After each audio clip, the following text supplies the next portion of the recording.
Hi, I'm Steve Hernandez, Senior Vice President of Research and Development at Topics Great. Pharmaceuticals. And I'm here to talk to you today about a very important new molecule that we've introduced and the amazing results we're getting in skincare. This is some of the latest innovation coming out of Topics, and it is actually a proprietary molecule that we have licensed from the University of Minnesota. Topics has been around for about 40 years. I've been with them for about 38 of those years. And we were involved in a lot of real interesting industry firsts. What had patented the use of glycolic acid in anti-aging for fine lines and wrinkles and many other applications. One of the problems with it was that it was irritating. It was hard to tolerate. And glycolic acid, we studied it very deeply, and we realized the problem was not the glycolic acid itself. It was during the manufacture of the glycolic acid, trace amounts of contaminants were formed, things that are human sensitizers and very irritating. So we went to a pharmaceutical manufacturer and had medical grade or pharmaceutical grade glycolic acid made for us. And by using that ultra purified glycolic acid, we were able to make high dose products that weren't irritating. So it was a big first for us. Second was L-ascorbic acid. That's the vitamin C. The original patents went to Sheldon Pinnell and Duke University. And they were able to stabilize glycolic acid and receive a US patent that is Pinnell and Dar number 043. And it's titled stabilization of ascorbic acid. And when we looked at it, we realized that they did a great job, but they only stabilized it for about 12 weeks under a pharmaceutical definition of what stable meant. So we set out to really make a product that would be stable under a pharmaceutical definition for 2 years. And we were awarded a US patent shortly thereafter, and we made 10, 15, and 20% L-ascorbic acid that didn't discolor and was perfectly stable for 2 years. So that was our second. Third was we were very big in antioxidant technology. We were the first to put antioxidants into sunscreens and to use it effectively to remove the irritation from all-trans retinol. We did a lot with green tea polyphenols. We have a number of patents on antioxidants, and especially using green tea polyphenols as a very specific antioxidant. Green tea polyphenols ends up in the medical literature a lot, and it's very much revered by the medical community. And then we have patents in delivery systems. If you can't get the active ingredient to where it will be effective, then it won't be effective at all. And we've pioneered a lot of interesting delivery systems, especially for treatment of patients with using retinol. We have an interesting article printed in the Journal of Drugs and Dermatology that shows that we're able to get retinol to act with the same efficacy of the prescription drug Retin-A, and we're able to do that by making a specialized delivery system. So that's just some of the background in Topics, our technology, and our heritage. So ProteXidine is a first-in-class technology. In this next slide, you see here a little diagram that shows the sun. The diagonal line there is representative of a sunscreen or sun protection, a sunscreen that you put on your body. So the sun is a source of UV rays. Those UV rays are emitted in that 290 to 400 nanometer range, which can actually give you a sunburn, but it can do more than give you a sunburn. It can cross-link collagen, give you wrinkles and lines, cause pigmentation type issues, dark spots, and all different types of premature aging of the skin comes from that UV range, UV radiation that comes from the sun. So the first line of defense is putting on that sunscreen, that diagonal line there. And you can see the rays coming out of the sun are either reflected away or absorbed, but a very small amount will still get through. The sunscreens don't block 100% of the UV. Arguably, a good SPF 50 will block somewhere around 92 to 98% of those incoming rays. But the little bit that gets through causes these free radical chain reactions that generate what they call reactive oxygen species, or ROS. In the medical literature, they abbreviated ROS. Reactive oxygen species are a special grouping of free radicals, and these free radicals are what do all the damage. They cause the discoloration, they cause the wrinkling.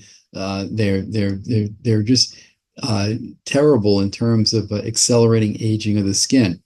So we put antioxidants into the sunscreen, and that little squiggly blue yellow line on a group of lines looks almost like water on the chart represents the antioxidant.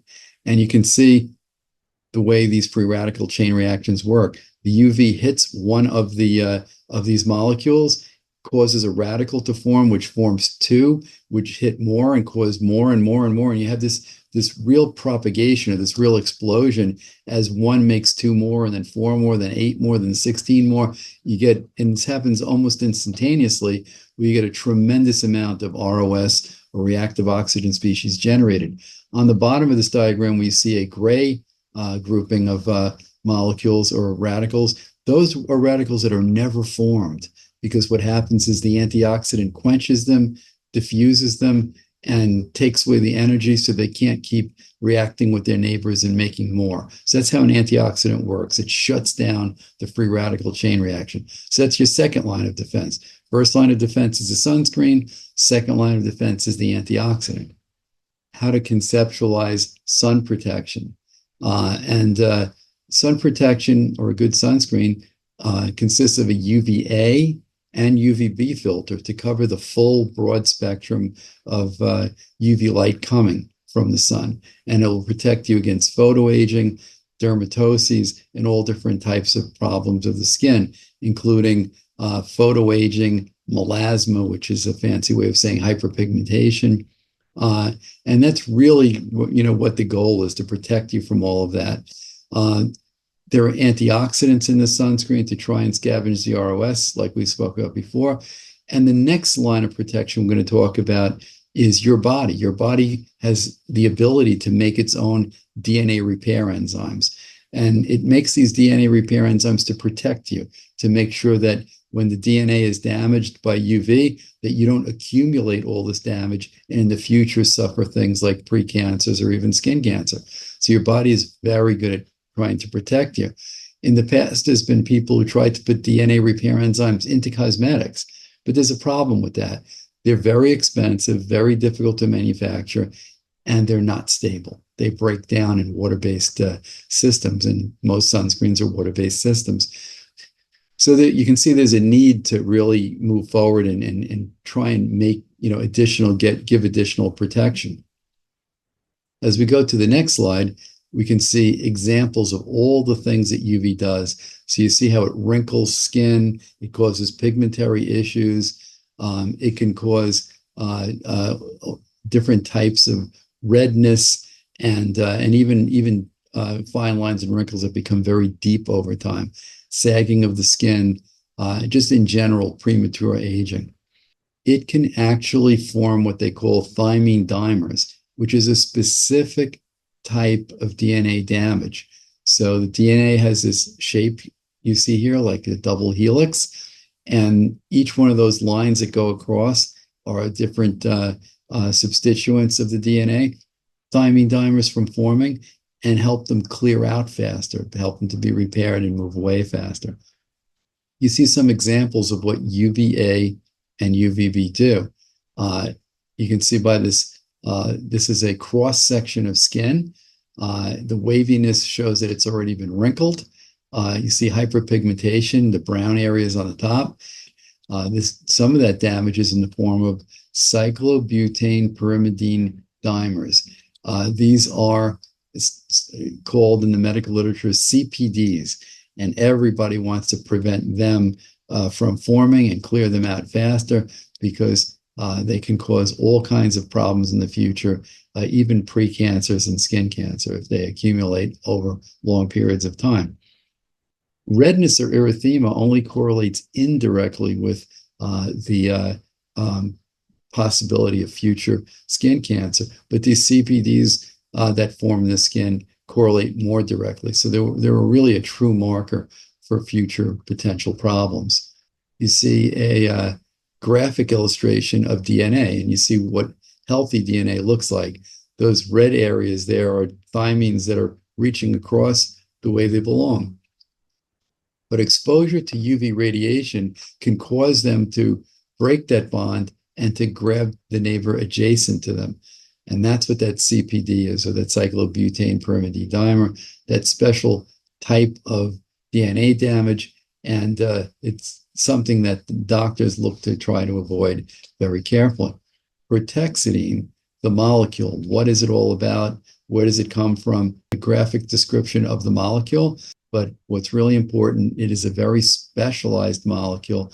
And what it's able to do is to protect your body. Research indicates and research suggests that it does a very good job at stopping CPDs from forming and also helping them clear out. We start to show that some of the clinical trials that have been done on it, and I'll explain this next one to you. These are actual skin biopsies from human skin. And when you expose the skin to UV and let it develop for about 4 hours and treat it with a special dye, you can actually see these little brown dots in the upper left-hand corner. And those brown dots are actually indicating CPDs, or the formation of those cyclopyrimidine dimers that I was talking about.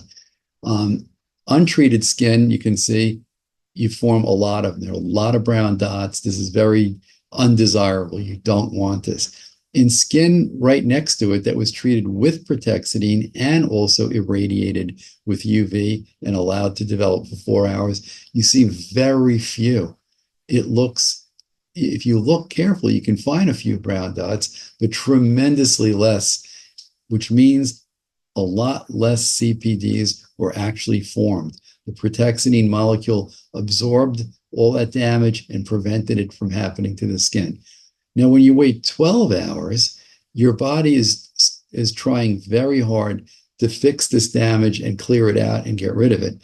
And you can see when you look at the untreated skin after 4 hours, where there's a lot of CPDs formed.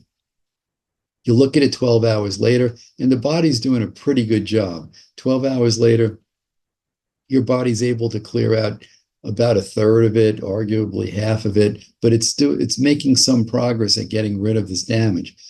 But when you compare it to protexidine, first of all, almost nothing formed to begin with. And then when you go down 12 hours later, there's practically nothing left. So you're able to really, in this study, they were able to really show that on human skin, using protexidine was able to prevent all of the CPD buildup. This is very important. This has been something that scientists have been trying to do for a long time. There's some early attempts using like algae and different things that make different types of plant extracts that make different types of antioxidants and photolyases and things like that. But like we were talking about before, to put that into a sunscreen, they're very unstable and they break down. Where protexidine is very stable, it maintains collagen structure. So these are more skin biopsies of human skin. And when you look at the first, on the left, the first slide there, you notice that this stain turns collagen green, and you have a lot of parallel lines. Collagen has a basket weave structure, and it looks like it has, they're all pointing in the same direction, and that's healthy collagen. Picture was taken before any UV exposure. Then in the next picture, we have skin that was untreated, meaning no protexidine, and irradiated by UV. And what you see in that slide is, notice that those green lines, they point in every direction, up, down, sideways. It's lost that ordered, bundled structure. It doesn't have that basket weave structure anymore.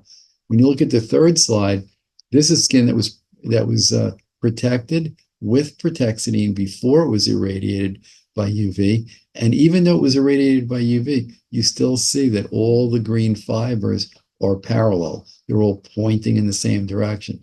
So that you don't see the damage that you see in that middle slide.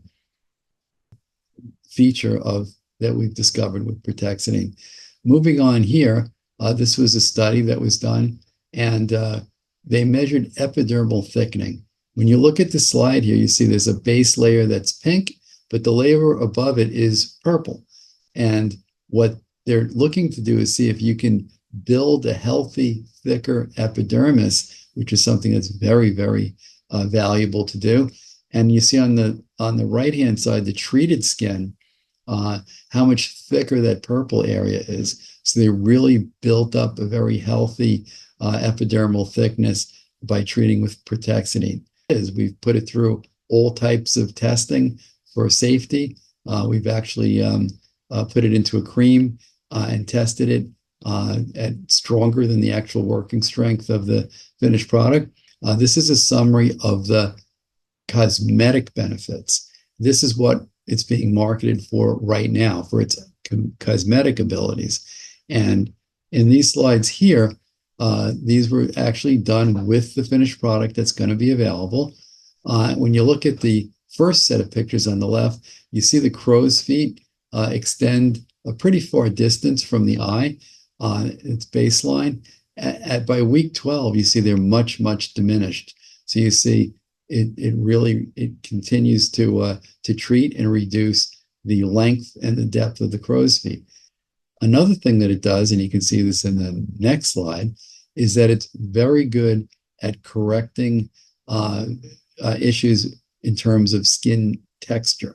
So you see on the far left-hand side, the baseline, you look around above the eyebrow at the top of the forehead, and you see a lot of lines and wrinkles, and it's just uneven, untextured skin. But after week 4 and even going on through week 12, you see the very, very smooth difference in the skin. So it's able to make the skin look very smooth. And that's one of the major cosmetic benefits of it. Another thing it's able to do is skin that's prone to redness. You see on the next slide, the cheeks and the nose here are red. By using it, for a number of weeks, it's able to reduce the redness. And people who have conditions like rosacea or other types of skin redness are always looking for things that can reduce that redness. Moving on to the next slide, this is the result of a clinical trial. So those photographs were taken of people in the clinical trial. These clinical results were accumulated over a 12-week period, and 100% of the people in the study showed an improvement in fine lines and wrinkles. 90% of the people in the study showed improvement in hyperpigmentation. In other words, dark spots were improved to a significant degree in 90% of the people enrolled in the study. 87% showed improvement in their skin tone. So the tone and texture aspect of it got very high marks as well. We see that the clinical data suggests that it prevents most CPDs from forming.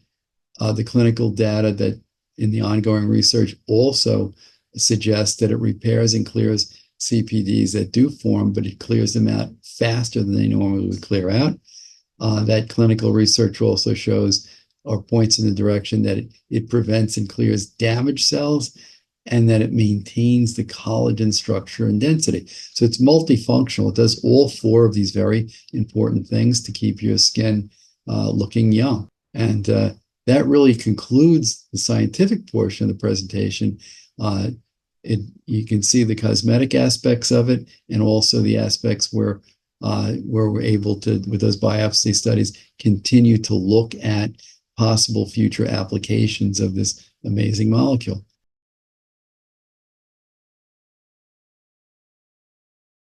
That's one of our trademarks here at Topics. We like to layer active ingredients. Instead of just putting one active ingredient in and saying, there you go, we research it and we look through the medical literature, and we also do clinical trials to see what are the benefits of mixing them together. Do you get a better effect when you put 2, 3, or 4 active ingredients together?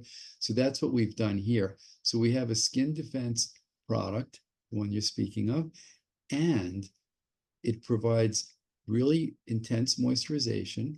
It has a special delivery system, and that delivery system helps provide Protexidine onto the skin, but also it contains arbutin, which helps to lighten the skin, antioxidants, and other natural skin lighteners from mulberry extract and and different types of natural herbs. There's a willow bark extract in there, which willow bark contains natural salicylates. And what it helps to do is it helps to exfoliate. So you remove that old, dull-looking skin and replace it with brand new, fresh, healthy-looking skin. The product also contains natural humectants to really hold the moisture into the skin, and emollients to soften the skin and make it feel very tender and soft. So there are two types of aging. There's extrinsic, meaning aging that happens from external factors, things like UV and exposure to pollution and things like that. And then there's intrinsic, is what you're talking about, aging that happening as part of the normal metabolic process. So you see for the extrinsic, we see that the research suggests that it's good at stopping CPDs from forming, and that it's good for triggering cells that have been damaged to just undergo their cell cycle faster, disappear.